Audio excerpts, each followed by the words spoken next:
అందరికీ మార్గశిర లక్షవారం శుభాకాంక్షలండి. ఈరోజు మా పూజ బృంద ఇది మా తులసి చెట్టు దగ్గర పూజ. సరేనా? నేను పెట్టిన ప్రసాదం కొర్రబియ్యమ పాయసం, మరి 5 రకాల విత్తనాలతో చాట్, 5 కాదు 4 రకాలు, కొబ్బరితో 5 అయింది. పంచరంగుల చాట్ అనుకుందాం మనం, సరేనా?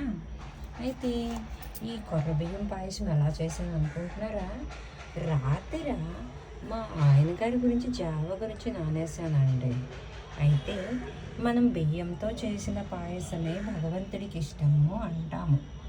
అయితే ఇవి కూడా ధాన్యాలేనండి. బియ్యం ఎలాగొక ధాన్యం, ధాన్యం ఎలాగొక ధాన్యమో ఇవి కూడా ఒక ధాన్యమే. ఇవి చిరుధాన్యాలు అంటారు.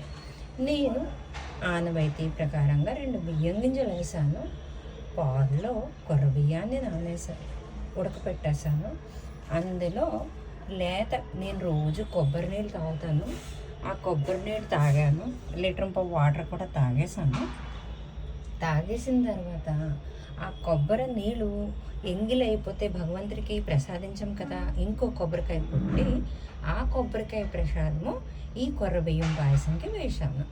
దాని తర్వాత ఈ చాట్ ఎలా చేసుకున్నానని అనుకుంటున్నారా? కొమ్ము శనగలు, పెసలు, స్వీట్ కార్న్ గింజలు, గోధుమలు, మరి కొబ్బరి, పచ్చిమిర్చి, అల్లం అవి కొంచెం నానేసాను. పచ్చిమిర్చి, అల్లం, ఆవాలు, జీలకర్ర అవి పోపేసి ఈ ఇత్తనాలన్నీ కూడా డైరెక్ట్గా వేసేసాను. కాస్తంత పాలు వేసాను, నూనె వేయను అని.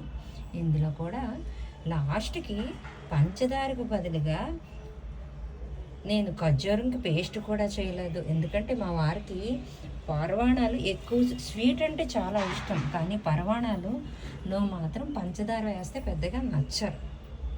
ఎక్కువ చీని ఏదైనా కూడా నచ్చరు. ఎక్కువ షుగర్ అంటే స్వీట్నెస్ ఎక్కువ ఉంటే నచ్చరు. అలానే ఏం చేశాను, ఎండు కొజ్జారు ముక్కల పళంగా ఉంచి ఉడకపెట్టేశాను. తింటారు లేదో నాకు తెలియదు, నేనైతే చేశాను. చూడండి, ఇక్కడ పెసరపప్పుకి బదులుగా నేను తీసుకున్నాను పెసలు. దాని మీద ఖర్జూర ముక్క పెట్టా. దాని తర్వాత బాదం, నానేసిన బాదం ప్రసాదం పెట్టా, యాపిల్ ఇవి పెట్టాను. ఈ చేసే చాట్లో నా ఒక్క కాన్సెప్ట్ అంతా ఒకటేనండి, వీలైనంత వరకు ఎలా మనం తీసుకో. చూసారా, నేను ప్రసాదం కూడా భగవంతుడికి కొబ్బరి గురికిల్లోనే పెట్టాను.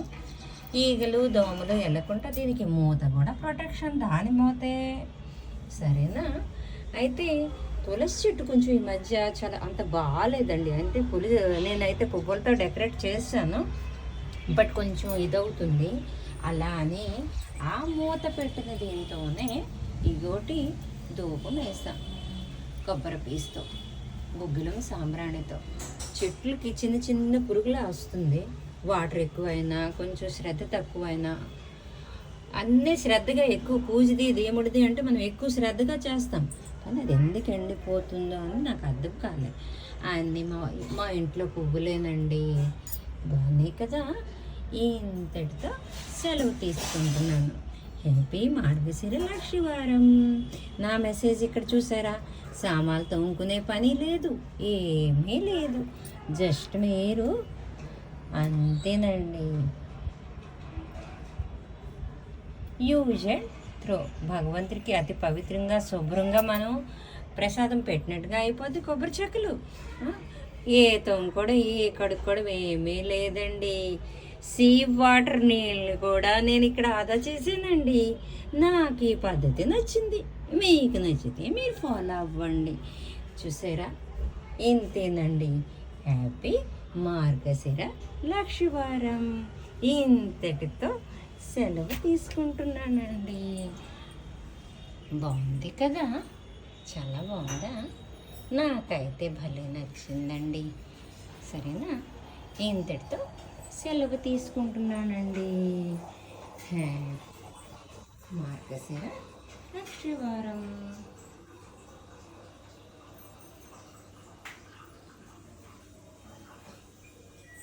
ఉంటానండి. సెలవు తీసుకుంటున్నాను.